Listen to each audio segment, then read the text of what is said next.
علماء کرام یہ سوچ ہماری پیدا ہو گئی ہے، ہم وہ ہیں جن کو سب سچے کہیں، جن کو سب اچھا کہیں، ہمارے ساتھ تو سب ملتے ہیں مولوی صاحب، ہم تو سب کے پیچھے نماز پڑھ لیتے، وہ ہمارے پیچھے پڑھ لیتے، ہم ان سے ہاتھ ملا لیتے، وہ ہم سے ملا لیتے، وہ ہماری دعوت کرتے، ہم ان کی دعوت کرتے۔ علماء کرام بے ادبی، میں آپ سے ایک سوال کرنا چاہتا ہوں، آج کا شیعہ آپ کو بلا کر آپ کے پیچھے نماز پڑھ رہا ہے، آپ کو بلا کر آپ سے ہاتھ ملا رہا ہے، گستاخی بھی کر رہا ہے، آپ سے بھی ہاتھ ملا رہا ہے، آپ میں ایسی کون سی خوبی ہے جو ابو بکر میں نہیں تھی؟ کون سی بات ایسی آپ میں آ گئی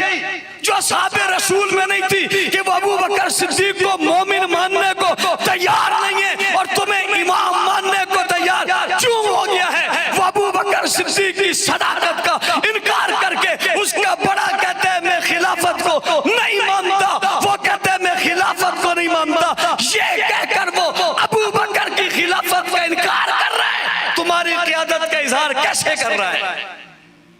سوال ہے، میں نے پہلے ادب سے ہاتھ جوڑ کر کہا میں گستاخی نہیں کرنا چاہتا، علماء کرام آپ کی ہماری ذمہ داری ہے، میں اس کے ساتھ اگلی بات کرتا ہوں، عوام آپ کے پاس ہے، منبر کا میڈیا آپ کے پاس ہے، مسجد کی امامت آپ کے پاس ہے، مدرسہ آپ کے پاس ہے، مکتب آپ کے پاس ہے، بتائیے یہ تمام ذرائع ہوتے ہوئے بھی اگر اصحاب رسول پہ تبرہ ہو جائے تو ذمہ دار کون ہے؟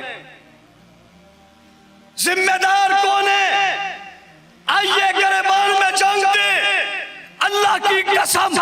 زخمی دل کے ساتھ کہہ رہا ہوں، تم مانو یا نہ مانو میں ماننے کو تیار ہوں، ذمہ دار ہم ہیں،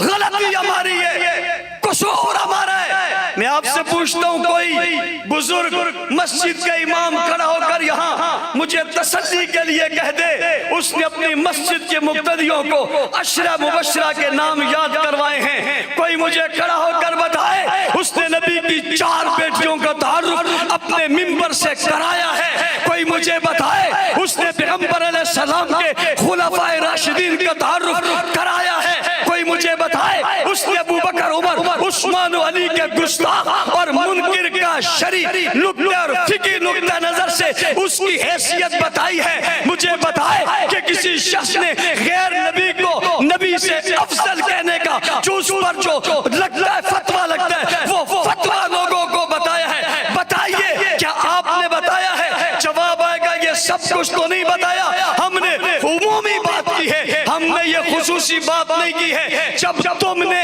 یہ نہیں بتایا کہ یہ قابل رشک ہے، ہم نے یہ نہیں بتایا کہ یہ قابل فخر ہے، تو انہوں نے اپنی قوم کو بتایا نعوذ باللہ یہ مرتد ہیں، انہوں نے اپنی قوم کو بتایا نعوذ باللہ یہ دار اسلام سے خارج ہیں، انہوں نے بتایا نعوذ باللہ یہ غاصب ہیں، آپ اس کی گفتگو نہیں سن رہے تھے جو کہہ رہا تھا جج بھی خود، ملزم بھی خود اور سزا بھی خود اور جناب غاصب بھی خود اور فلاں بھی خود، یہ کس کو کہہ رہا تھا؟ یہ جو کہتا ہے میں آیت پڑھ رہا ہوں فَلَا تَمُوتُنَّ إِلَّا وَأَنْتُمْ مُسْلِمُونَ، تم نہیں سمجھتے ہو جس کی طرف اشارہ کر رہا ہے یہ سامنے نقشے کے طور پہ کس کو بٹھا رہا ہے؟ کیا آپ کو نہیں معلوم کہ اس نے فاطمہ کو کٹیرے میں اپنے تصور میں کھڑا کیا، حالانکہ فاطمہ کٹیرے میں کھڑے ہونے والی نہیں ہے، وہ خاتون جنت ہے، پاکیزہ ہے، ہمارے ایمانوں کا حصہ ہے، اس نے کہا تھا میرا جنازہ علی رات میں نکلے دن میں نہ نکلے، کسی کی نظر میرے کفن پر نہ پڑے، وہ دربار میں پیش ہو کر خطبہ دے، یہ نہیں ہو سکتا، اس نے سیدہ فاطمہ کی توہین کی ہے۔ اور علماء کرام میں آپ سے کہنا چاہتا ہوں بات صحابہ کرام کی نہیں، انبیاء کی بات ہے، اللہ کی بات ہے، مصطفیٰ کی بات ہے۔ آج کے اجتماع میں آپ سے کہنا چاہتا ہوں انہوں نے اس محرم میں اور پچھلی محرم میں اہل بیت کی توہین کی جس کا تصور کرنے سے بھی رونگٹے کھڑے ہو جاتے ہیں، اہل بیت کی خواتین بنائی، ان کے ہاتھوں میں انہوں نے زنجیریں ڈالی اور ایک آدمی ان کو گھسیٹ کر اور پکڑ کر لے جا رہے ہیں، میں نے کہا جس کا تصور تم پیش کر رہے ہو یہ کون ہے؟ جواب میں کہا جاتا ہے یہ نبی کی بیٹی ہے، یہ حضرت حسن کی بیٹی ہے، یہ حسین کی بیٹی ہے، یہ سکینہ ہے، یہ نبی کا گھرانہ ہے، جسے گھسیٹنے والا کون ہے؟ شرم نہیں آئی؟ یہ پیغمبر کے اہل بیت کی اس سے بدترین توہین اور کون سی ہوگی؟ علماء کرام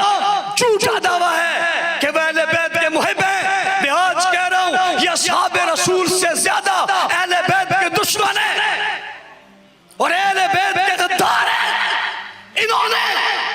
اس واقعے کو زندہ اس لیے رکھا ہوا ہے کہ یہ اہل بیت کی توہین بتاتے رہیں، اہل بیت کے ہاتھوں میں ہتھکڑیاں بتاتے رہیں۔ میں پوچھنا چاہتا ہوں وہ گھسیٹنے والا کون ہے؟ جو گھسیٹ رہا ہے وہ کون ہے؟ میں نے کہا جناب حسین رضی اللہ تعالیٰ عنہ کی خواتین کو جس نے گھسیٹا تھا وہ کون ہے؟ کہا یزیدی تھا۔ میں نے کہا اب جو تمہارے پاس کھڑا ہے یہ کون ہے؟ تانے ہمیں دیتے ہو؟ تمہاری صفوں میں کون کھڑا ہے؟ تم نے اسے بنایا، تم نے اسے بنایا۔ کیا کوئی دنیا کی تصویر فاطمہ کی بیٹی کی طرح ہو سکتی ہے؟ کیا کوئی وجود اولاد علی کی طرح ہو سکتا ہے؟ تو انہوں نے اولاد علی کی بھی توہین کی ہے، اصحاب کی بھی توہین کی ہے۔